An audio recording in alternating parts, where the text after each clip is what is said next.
नमस्कार, स्वागत है आपका करियर रेडीनेस पर। और दोस्तों, इस वीडियो में हम चर्चा करने वाले हैं जो एसईसी पेपर है सेमेस्टर फर्स्ट का, जिसका नाम है एनवायरमेंटल एथिक्स। एनवायरमेंट एथिक्स यानी पर्यावरणीय नैतिकता। इस चैप्टर का ओल्ड क्वेश्चन पेपर यानी केस आया है पिछले साल का पेपर शेखावाटी यूनिवर्सिटी का, और इस बार के लिए कौन से आपके लिए क्वेश्चन होंगे इम्पोर्टेंट, उन दोनों ही चीज़ों को हम इस वीडियो में डिस्कस करेंगे। और हम जानेंगे कि किस तरीके का पेपर पैटर्न होता है और किस तरीके से आपको आंसर करना है। हाँ, इसकी हमने एक डिटेल क्लास अपलोड कर रखी है, one shot class already upload की हुई है, तो यदि आपने वो नहीं देखी है, तो आपसे यही है कि पहले उस क्लास से गो थ्रू हो जाइए। उसके बाद आप इस क्लास को देखोगे तो आपको और भी ज़्यादा ये ईज़ी फ़ील होगा। तो चलिए करते हैं शुरुआत। पेपर होगा आपका एनवायरनमेंट एथिक्स का 2 घंटे का, जिसमें 40% आपकी पास मार्किंग है एज़ यूजुअल, जैसा आप देख सकते हो। और बात करते हैं इसके सेक्शन फर्स्ट के साथ। सेक्शन ए में आपसे पूछा गया है, define the term of biodiversity. जैव विविधता क्या है? व्हाट इज इकोलॉजिज्म यानी पारिस्थितिकीवाद क्या है? What are the disease caused by water pollution, जल प्रदूषण से कौन सी बीमारियां हो जाती है? व्हाट इज इकोलॉजी, पारिस्थितिकी क्या है? The world environment day is celebrated on which date, यानी कि विश्व पर्यावरण दिवस कब मनाया जाता है, जो कि 5 जून है। मेरे को आता था तो मुझे लिख दिया मैंने इसको।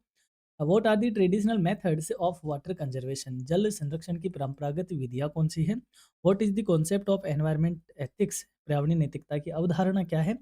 व्हाट इज सस्टेनेबल डेवलपमेंट, ये इंपॉर्टेंट है, ये वापस आएगा आपके। सतत विकास क्या है, ये बहुत इंपॉर्टेंट फैक्ट है, टर्म है। What is the two name of biotic factors, यानी दो तरह के फैक्टर होते हैं, बायोटिक और अबायोटिक। बायोटिक फैक्टर से कौन कौन होते हैं, जैसे पौधे, जानवर, फंगस, बैक्टीरिया और अदर सूक्ष्म जीव, माइक्रो ऑर्गेनिज्म, वो सारे बायोटिक होते हैं, यानी कि जो सजीव फैक्टर होते हैं उनको बायोटिक फैक्टर कहते हैं। What is green harvesting techniques, यानी कि ग्रीन हार्वेस्टिंग टेक्निक क्या है? ये क्वेश्चन आपसे पूछे गए थे सेक्शन ए में। सेक्शन बी में आपसे पूछा गया, right the principle of environment ethics and it's type, पर्यावरण नैतिकता का सिद्धांत क्या है और उसके क्या प्रकार है?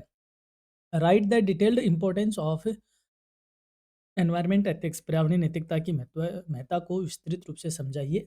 सेकंड यूनिट में आपसे पूछा गया था give detailed information about the sources of various types of pollution, विभिन्न प्रकार के प्रदूषणों के स्रोत की विस्तृत जानकारी दीजिए। और right comments on the following, यानी आपसे वाटर पोल्यूशन पे और एयर पोल्यूशन पे, क्योंकि जो सेकंड यूनिट है उसमें पोल्यूशन ही है। तो मैं कहूँगा कि आप जब भी कोई यूनिट पढ़ रहे हो, जो यूनिट बहुत ईज़ी है, उसको अच्छे से पढ़ लो। एक यूनिट आपने तैयार कर ली, दैट मीन्स आपका सी सेक्शन में से 20 नंबर तैयार हो गया, बी सेक्शन में से 10 नंबर तैयार हो गया, और ए सेक्शन से कम 1 क्वेश्चन तैयार हो गया। तो 32 नंबर तो आपके एक यूनिट को पढ़ने से ही आ जाता है। और पास होने के लिए आपको खुद को पता है, 30 तो कॉलेज ही बेचता है, 10 नंबर चाहिए होते हैं। Unit third, give detailed description of ecologism, यानी कि पारिस्थितिकीवाद को विस्तृत रूप से समझाइए। Give detailed description of ecofeminism, पारिस्थितिकी नारीवाद को विस्तृत रूप से समझाइए। तो ये आपका यूनिट थर्ड में पूछा गया। और यूनिट फोर्थ में पूछा गया, what do you understand by water conservation, जल संरक्षण से क्या अभिप्राय है?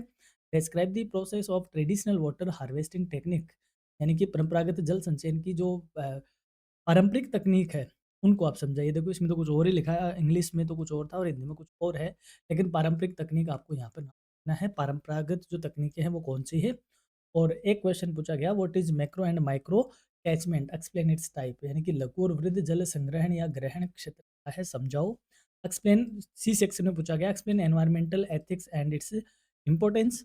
Give detailed description of population and its type, give detailed description of sustainable development, और right short note on the following macro macro catchment. देखो, यही क्वेश्चन ऊपर पूछा गया और यही क्वेश्चन बाद में पूछ लिया। सेम ही पेपर में क्वेश्चन रिपीट हो रहे हैं, तो आप ऐसा क्यों नहीं मान सकते कि अगले साल पेपर भी रिपीट हो जाएगा? तो डेफिनेटली मैं ये कह रहा हूँ कि ये जो मैं ओल्ड क्वेश्चन पेपर आपको दिखाता हूँ, ये सारे क्वेश्चन आपको आने चाहिए, क्योंकि इसी में से तकरीबन आप देखोगे कि 10 से 20% क्वेश्चन तो ऐसे कैसे आ गए, क्योंकि सिलेबस बहुत छोटा है, क्या बनाएगा बनाने वाला? घूम फिर के वही आएँगे क्वेश्चन। तो ऐसा कैसा पेपर में से कई क्वेश्चन आपको देखने को मिल सकते हैं। Traditional methods of water conservation, जल संरक्षण की परंपरागत तकनीक। देखो, ये दोनों क्वेश्चन आपको ऊपर दिख रहे हैं, ये रही ट्रेडिशनल वाटर कंजर्वेशन, और ये रहा माइक्रो मैक्रो कैचमेंट। क्योंकि क्या पूछेगा अगला यूनिट, टॉपिक ही इतने ही है। तो ये था आपका पेपर। अब हम बात करते हैं इस पेपर के रिगार्डिंग बनने वाले इंपॉर्टेंट क्वेश्चंस की। थोड़ा सा आपकी स्क्रीन पे बड़ा कर देता हूँ। एनवायरमेंटल एथिक्स है, सेमेस्टर फर्स्ट का एसईसी पेपर है। और हाँ, चैनल पे नए हो तो एज यूजुअल आपको सब्सक्राइब करना है। और इस इंपॉर्टेंट क्वेश्चन की जो पीडीएफ है वो आपको मिलेगी हमारी वेबसाइट पे, जिसका लिंक डिस्क्रिप्शन में है। वहाँ से जाकर आप डाउनलोड कर सकते हो। चलिए शुरू करते हैं यूनिट फर्स्ट के साथ। पहला ही क्वेश्चन है, व्हाट इज एनवायरमेंटल एथिक्स, यानी कि पर्यावरणीय नैतिकता क्या है? Environmental ethics is the branch of ethics that studies the moral relationship between humans and the natural environment। यानी कि पर्यावरण नैतिकता नैतिकता की वह शाखा है जो मनुष्य और प्राकृतिक पर्यावरण के बीच नैतिक संबंधों का अध्ययन करती है। यानी कि मनुष्य को प्रकृति का इस प्रकार विदोहन करना चाहिए ताकि प्रकृति को नुकसान क्या हो, कम से कम हो या नुकसान न हो। यानी कि इको फ्रेंडली मैनर में ह्यूमन को रहना चाहिए। उसे क्या कहते हैं? एनवायरमेंटल एथिक्स कहते हैं। ऐसे नहीं कि अपनी ज़रूरत के लिए पृथ्वी प्रकृति को अपन नुकसान पहुँचा रहे हैं। अगला क्वेश्चन है, define the concept of environmental ethics. यानी कि पर्यावरण नैतिकता की अवधारणा को परिभाषित करो। The concept of environmental ethics emphasises moral responsibility to protect and preserve nature for present and the future generation. यानी कि पर्यावरण नैतिकता का अवधारणा का मतलब होता है कि वर्तमान और भविष्य की पीढ़ियों के लिए प्रकृति के संरक्षण और सुरक्षा की नैतिक जिम्मेदारी होनी चाहिए। या जो अपन जैसे मान लो हम ह्यूमन बीइंग है, बीइंग ह्यूमन बीइंग, ये हमारी मोरल रेस्पॉन्सिबिलिटी है कि हम हमारी प्रकृति को प्रिजर्व करें और अभी और वर्तमान या जो भविष्य की जो हमारी जनरेशन है उनके लिए हम हमारी प्रकृति का संरक्षण करें। उसे कहते हैं एनवायरमेंटल एथिक्स। नेक्स्ट क्वेश्चन है, mention any two principles of environmental ethics. पर्यावरण नैतिकता के कोई दो सिद्धांत लिखिए। पहला है रेस्पेक्ट फॉर नेचर, यानी कि प्रकृति के प्रति सम्मान होना चाहिए, and sustainable use of natural resources, प्राकृतिक संसाधनों का सतत उपयोग होना चाहिए। सतत उपयोग का मतलब है इको फ्रेंडली मैनर में, ताकि हम हमारी प्रकृति का संरक्षण करते हुए फ्यूचर जनरेशन की नीड्स को भी क्या करें, उनके लिए भी उन साधनों को बचाए। That is the principle of environment ethics.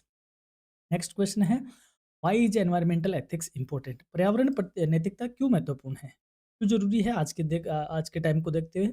Environmental ethics is important because it promotes environmental protection and responsible human behaviour towards nature. यानी कि पर्यावरण नैतिकता महत्वपूर्ण है क्योंकि ये पर्यावरण संरक्षण और प्रकृति के प्रति जिम्मेदार मानवीय व्यवहार को बढ़ावा देती है। यानी कि मानव को उसकी मोरल रेस्पॉन्सिबिलिटी बताती है कि प्रकृति के प्रति हमारी या as a being human being हमारी मोरल रेस्पॉन्सिबिलिटी है कि हम हमारी प्रकृति को क्या करें, संरक्षित करें। तो ये इसलिए जो एनवायरमेंट एथिक्स है वो जरूरी है। अगला क्वेश्चन है, write to objectives of environment ethics. पर्यावरण नैतिकता के दो उद्देश्य बताओ। पहला है कंजर्वेशन ऑफ बायोडाइवर्सिटी, यानी कि जैव विविधता का संरक्षण करे।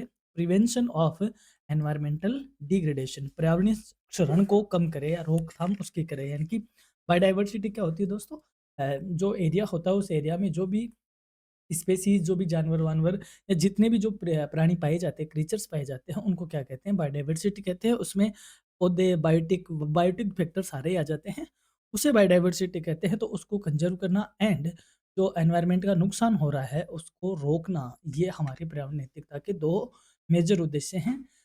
नेक्स्ट क्वेश्चन है, how does environmental ethics help in environmental protection. पर्यावरण नैतिकता पर्यावरण संरक्षण में कैसे सहायक है। Environmental ethics helps in creating awareness and guiding humans to use natural resources wisely. यानी पर्यावरण नैतिकता जागरूकता उत्पन्न करके और प्राकृतिक संसाधनों के विवेकपूर्ण उपयोग का मार्गदर्शन करके पर्यावरण संरक्षण में सहायता करती है। यानी कि प्राकृतिक संसाधनों को हमें ठीक ढंग से विवेकपूर्ण तरीके से उपयोग करना चाहिए और साथ ही में हमें कैसे पर्यावरण संरक्षण का वो करना है उसके लिए हमें गाइड करने का काम कौन करती है, एनवायरमेंट एथिक्स करती है। तो इस तरह से ये एनवायरमेंट प्रोटेक्शन में अपनी हेल्प करती है। नेक्स्ट क्वेश्चन है, write two examples showing the role of environmental ethics in society. यानी कि समाज में पर्यावरण नैतिकता की भूमिका दर्शाने वाले दो उदाहरण दो। The two example is tree plantation, यानी कि हम वृक्षारोपण करें तो ये बताता है कि हम एनवायरमेंटल एथिक्स को मतलब उसके अकॉर्डिंग चल रहे हैं। तो एनवायरमेंट एथिक्स का ये एग्जाम्पल है कि अगर हम वृक्षारोपण करते हैं तो पता है ये डिनोट करता है कि सोसाइटी अपनी मोरल रिस्पॉन्सिबिलिटी समझती है।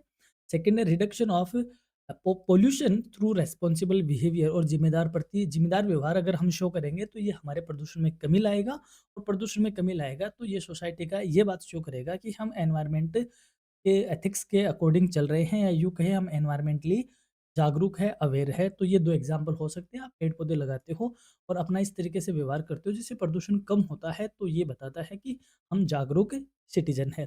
अब बात करते हैं यूनिट सेकंड से, जिसमें एनवायरमेंटल इश्यूज़ यानी कि पॉल्यूशन के रिगार्डिंग है। पहला ही क्वेश्चन है, व्हाट इज़ पॉल्यूशन? प्रदूषण क्या है? जब हमारे जो एटमॉस्फियर है उसमें कोई पॉल्यूटेंट पहुँच जाए, यानी कि प्रदूषक घटक उसमें हो जाए, तो इस स्थिति को हम क्या कहते हैं? पॉल्यूशन कहते हैं। Pollution is the introduction of harmful substances into the environment that causes adverse effect on living beings। यानी कि प्रदूषण पर्यावरण में हानिकारक पदार्थों के प्रवेश को कहते हैं जिससे जीवों पर नकारात्मक प्रभाव पड़ता है। यानी कि कोई ऐसा सब्सटेंस या हानिकारक पदार्थ जो पर्यावरण में इंटर हो चुका है और वो बायोडाइवर्सिटी या लिविंग थिंग्स की क्या करते हो, तो नुकसान पहुंचा रहे हो, तो हम उसको किस नाम से जानते हैं? प्रदूषण के नाम से जानते हैं। और ऐसा करने वाले जो फैक्टर है उसको पोल्यूटेंट कहते हैं। सेकंड क्वेश्चन है, right any two types of pollution. यानी कि प्रदूषण के कोई दो प्रकार बताओ। जैसे एयर पोल्यूशन है, वाटर पोल्यूशन है, सॉइल पोल्यूशन है, नॉइज पोल्यूशन है। तो कई तरीके के पोल्यूशन आप जानते हो। अगला क्वेश्चन है, व्हाट इज वाटर पोल्यूशन? जल प्रदूषण क्या है? Water pollution is the contamination of water bodies by harmful substances making water unfit for use। यानी कि जल प्रदूषण जल स्रोतों में हानिकारक पदार्थों के मिलने से होने वाला दूषण है जिससे जल उपयोग योग्य नहीं रहता। यानी कि पानी में कोई ऐसा कंटामिनेशन हो जाए, यानी कि कोई ऐसी चीज़ उसमें हार्मफुल सब्सटेंस ऐड हो जाए जिससे पानी यूज करने लायक ना रहे, तो वह पानी क्या हो जाता है? प्रदूषित हो जाता है। इस स्थिति को वाटर पोल्यूशन कहा जाता है। अगला क्वेश्चन है, mention two disease caused by water pollution. जल प्रदूषण से होने वाली कोई दो बीमारियां बताओ। जैसे कोलेरा है और टाइफाइड है, ये जल से होने वाली क्या है? बीमारियां हैं। ये क्वेश्चन भी पूछा हुआ है आपसे भी। अगला क्वेश्चन है, व्हाट इज एयर पोल्यूशन? वायु प्रदूषण क्या है? Air pollution is the presence of harmful gases and particles in the atmosphere. यानी कि वायु प्रदूषण वायुमंडल में हानिकारक गैसों और कणों की उपस्थिति को कहते हैं। यानी कि अगर हवा की गुणवत्ता कमजोर हो जाती है, दूषित हो जाती है किसी ऐसे पार्टिकल्स की वजह से जो उसको क्या कर रहा है? हार्मफुल कर रहा है, तो हम इस कंडीशन को एयर पोल्यूशन के नाम से जानते हैं। Write two major sources of air pollution. वायु प्रदूषण के कोई दो प्रमुख स्रोत बताए। Two major sources are vehicles and industries. यानी कि हमारे जो वाहन है और जो उद्योग है उनसे निकलने वाला जो जहरीला कार्बनिक धुआँ होता है उससे वायु प्रदूषण ज़्यादा होता है। तो ये मेजर सोर्स तो यही है कि उद्योगों की चिमनियाँ और जो हमारे गाड़ी घोड़े हैं उनसे निकलने वाला धुआँ। नेक्स्ट क्वेश्चन है, write two control measures of pollution. यानी कि हम प्रदूषण नियंत्रण को कैसे अपना सकते हैं? कोई दो उपाय बताओ। Two control measures are afforestation and proper waste management. यानी कि यदि हम ज़्यादा से ज़्यादा वृक्षारोपण करेंगे और उचित कचरे का उचित प्रबंधन करेंगे, तो हम कहीं ना कहीं पोल्यूशन को क्या करेंगे? कंट्रोल कर पाएंगे। तो ये दो मेजर आप बता सकते हो। अब बढ़ते हैं यूनिट थर्ड की ओर। एनवायरनमेंट एंड पॉलिटिक्स से रिलेटेड है। पहला क्वेश्चन है, व्हाट इज इकोलॉजिज्म? यानी कि पारिस्थितिकीवाद क्या है? Ecologism is an ideology that emphasises protection of nature and ecological balance. यानी कि पारिस्थितिकीवाद वह विचारधारा है जो प्रकृति और पारिस्थितिकी संतुलन की रक्षा पर बल देती है। यानी कि जब हम ऐसी आइडियोलॉजी जो ये कहती है कि हमें प्रकृति को संरक्षित करना चाहिए और हमारे इकोलॉजिकल बैलेंस को बनाए रखना चाहिए, उस आइडियोलॉजी का नाम क्या है? इकोलॉजिज्म है। अगला क्वेश्चन है, डिफाइन इकोफेमिनिज्म। यानी कि हमने जो हमारी प्रकृति है उसकी तुलना किससे करी है? नारी से करी है, जो कि समाज में लैंगिक भेदभाव के चलते क्या हुई है? उत्पीड़ित हुई है। तो हम, क्योंकि प्रकृति भी उत्पीड़ित हुई है हमसे, तो प्रकृति की नारीवाद में क्या करना? तुलना करना इकोफेमिनिज्म कहा जाता है। परिस्थिति की नारीवाद को परिभाषित करें। Ecofeminism links the exploitation of nature with the operation of women. यानी कि पारिस्थितिक नारीवाद प्रकृति के शोषण को महिलाओं के उत्पीड़न से जोड़ता है। ये इस बार के लिए इंपॉर्टेंट है, आएगा इकोफेमिनिज्म क्या है। अगला क्वेश्चन है, what is meant by sustainable development? ये आएगा डेफिनेटली, इस बार फिर आएगा ये। सतत विकास क्या है? Sustainable development means meeting present needs without compromising future generation. यानी कि सतत विकास का अर्थ हुआ भविष्य की पीढ़ियों की आवश्यकताओं से समझौता किए बिना वर्तमान की आवश्यकताओं को पूरा करना, उसे क्या कहते हैं? सस्टेनेबल डेवलपमेंट के नाम से जानते हैं। नेक्स्ट क्वेश्चन है, right any two objectives of sustainable development. सतत विकास के कोई दो उद्देश्य लिखो।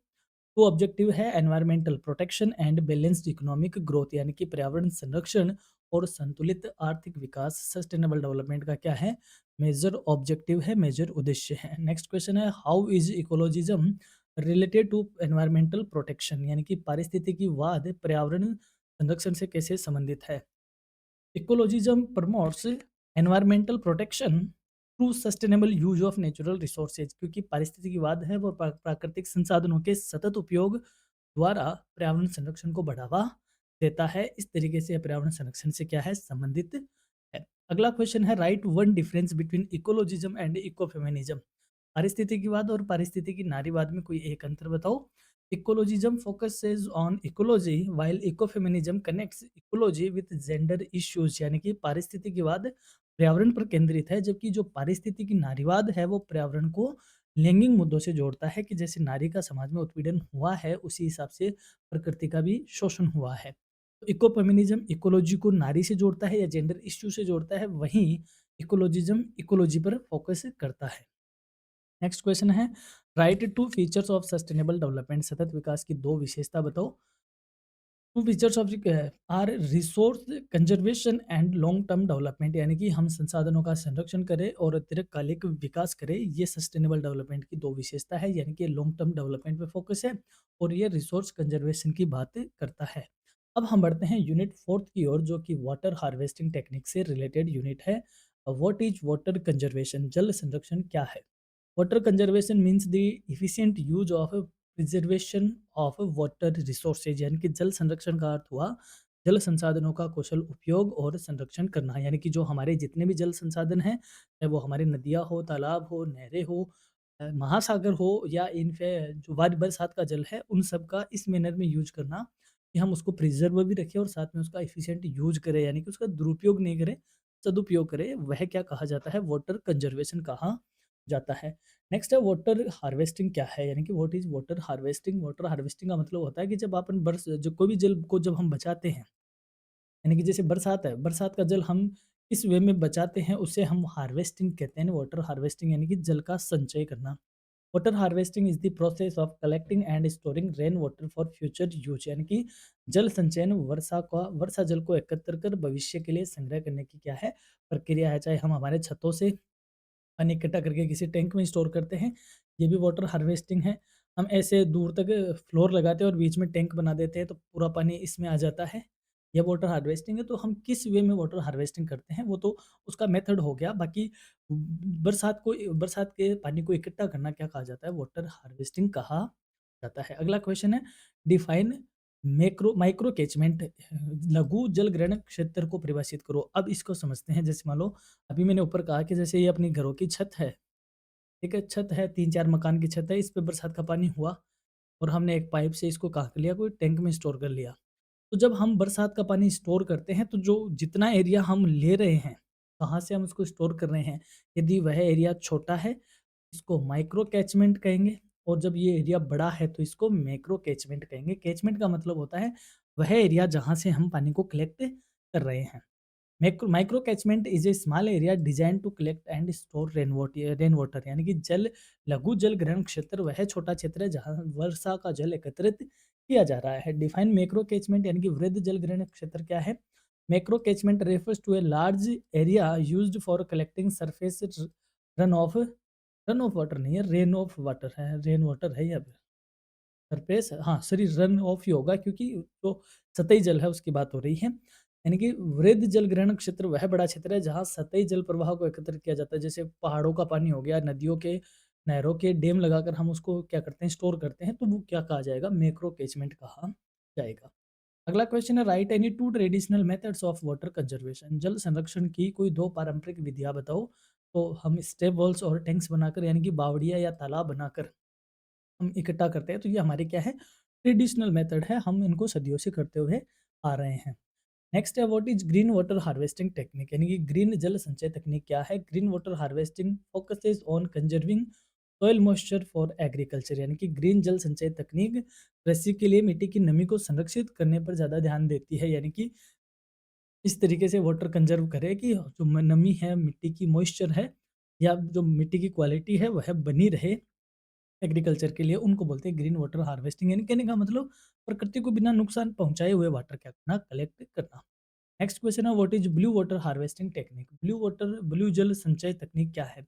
Blue water harvesting involves storing water in rivers, ponds and reservoirs, यानी कि ब्लू संचय तकनीक है नदियों, तालाबों और जलाशयों में जल का संग्रह करना, यानी कि जैसे अब लंबी चौड़ी नदी है उसमें वाटर संरक्षण किया हमने, इस नदी को, नदी के मुहाने ठीक करवा दिए, बांध वांध सही ढंग से बना दिए, तो हमने स्टोर किया। तालाब है उसको हमने सही ढंग से वापस थोड़ा गहरा कर दिया, उसको उसके चारों तरफ हमने पाल-वाल बना दी, ये सब कर दिया, तो ये कौन-सी कही जाएगी? ये कही जाएगी ब्लू वाटर हार्वेस्टिंग, यानी कि कहने का मतलब बड़ी जगह पे, चाहे तालाब हो, जलाशय हो, उनमें वाटर हार्वेस्ट करना ब्लू वाटर हार्वेस्टिंग कहा जाएगा। ये था अपना सेक्शन ए। अब बात करें सेक्शन बी में, सेक्शन बी में कैसे क्वेश्चन पूछे जाएँगे? जैसे explain the principles of environmental ethics. Environment का यानी कि क्या वो सिद्धांत क्या है? एनवायरमेंट एथिक्स के प्रिंसिपल क्या है? पर्यावरण नैतिकता के सिद्धांतों की व्याख्या कीजिए। इंपॉर्टेंट क्वेश्चन है, ऐसा पूछा जाएगा आपसे। Environmental ethics is based on certain fundamental principles that guide human behaviour towards nature. यानी कि एनवायरमेंट जो एथिक्स है यानी पर्यावरण नैतिकता, वो कुछ मूलभूत सिद्धांतों पर आधारित है जो प्रकृति के प्रति मानव व्यवहार को क्या देते हैं, दिशा प्रदान करने का काम करते हैं। जैसे कौन कौन से प्रिंसिपल? रेस्पेक्ट फॉर नेचर, यानी कि हमें प्रकृति के प्रति क्या बनाना चाहिए, सम्मान रखना चाहिए। सभी जीवों के का अपना अंतर्निहित मूल्य है, यानी कि प्रकृति में सभी जीवों की अपनी एक वैल्यू है, तो हमें उसका सम्मान करना चाहिए। Sustainability, natural resources should be used wisely so that future generations are not deprived. यानी कि हमें सततता पर ध्यान देना चाहिए, प्राकृतिक संसाधनों का विवेकपूर्ण उपयोग करना चाहिए ताकि फ्यूचर की जनरेशन के लिए भी वह बचे रहे। रेस्पॉन्सिबिलिटी, यानी कि जिम्मेदारी पूर्ण तरीके से काम करना है या उसको यूज करना है। Human have a moral duty to protect the environment from degradation, यानी कि ये मानव की नैतिक जिम्मेदारी है कि वो पर्यावरण की रक्षा करे, यानी कि हम हमारे रेस्पॉन्सिबिलिटी समझे। एंड कंजर्वेशन, यानी कि उसका रिजर्वेशन करे, उसको बचाए। Biodiversity and ecosystems must be preserved for ecological balance, यानी कि उनका संरक्षण करें क्योंकि जैव विविधता और पारिस्थितिकी तंत्र की रक्षा करनी आवश्यक है, तभी तो संतुलन बना रहेगा हर चीज़ में।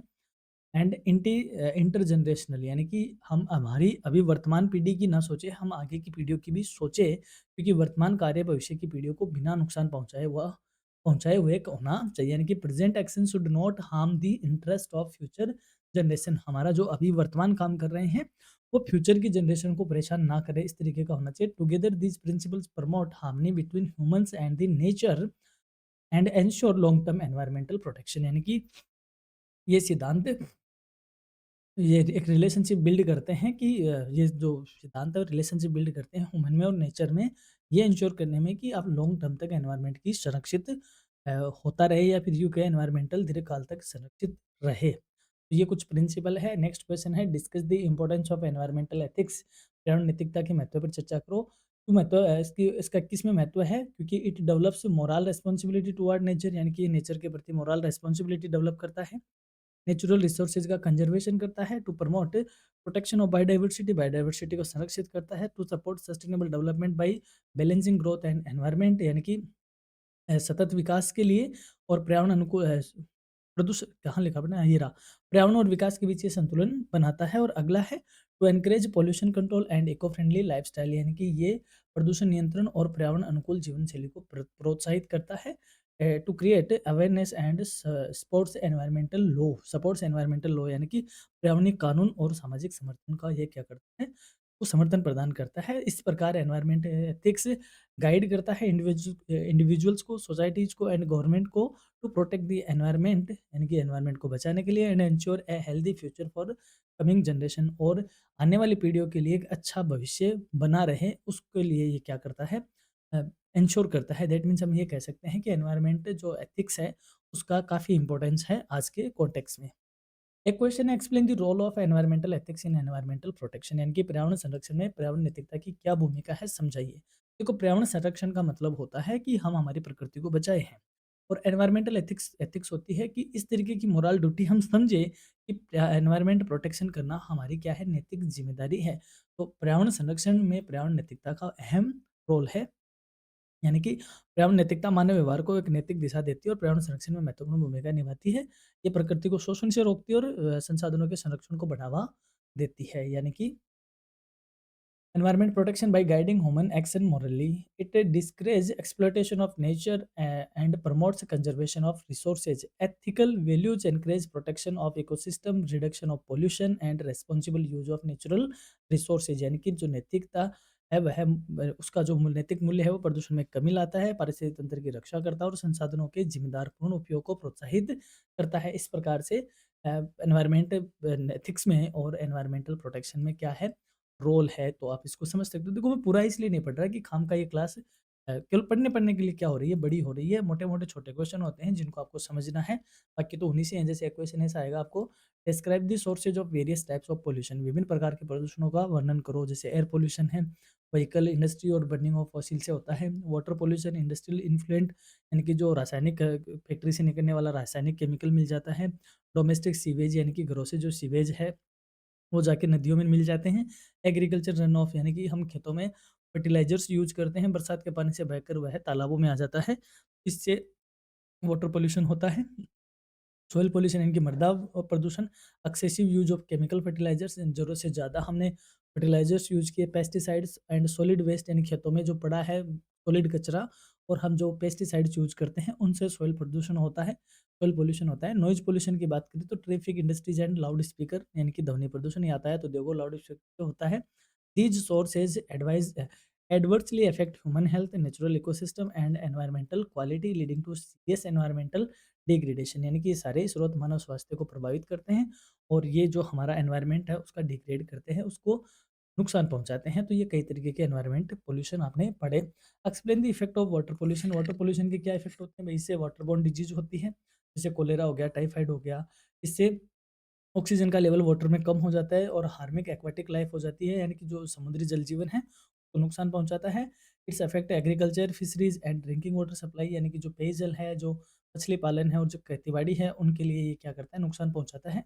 Disturb ecological balance, ecological balance बिगड़ जाता है। And lead to environmental degradation, पर्यावरण क्षरण इससे होता है। तो ये कई सारे इसके प्रभाव आप देखते हो। Discuss the control measure of pollution, major प्रदूषणों को आप कैसे बचाओगे? एफोरेस्टेशन करके, ग्रीन बेल्ट्स बनाकर, प्रॉपर वेस्ट मैनेजमेंट करके, रिसाइक्लिंग को बढ़ावा देके, ट्रीटमेंट प्लांट लगाकर और जो कचरा है उसको रिसाइकिल करके, इससे आप क्या कर सकते हो, पोल्यूशन कंट्रोल कर सकते हो। रिन्यूएबल एनर्जी सोर्सेज यूज करके, पब्लिक अवेयरनेस फैलाकर और जो एनवायरमेंटल लॉ है उनको स्ट्रिक्टली अप्लाई करके हम क्या कर सकते हैं, एनवायरमेंट पोल्यूशन को रोक सकते हैं। तो आप किसी भी तरीके से ये सारी चीज़ें आपको एक बार पढ़नी है।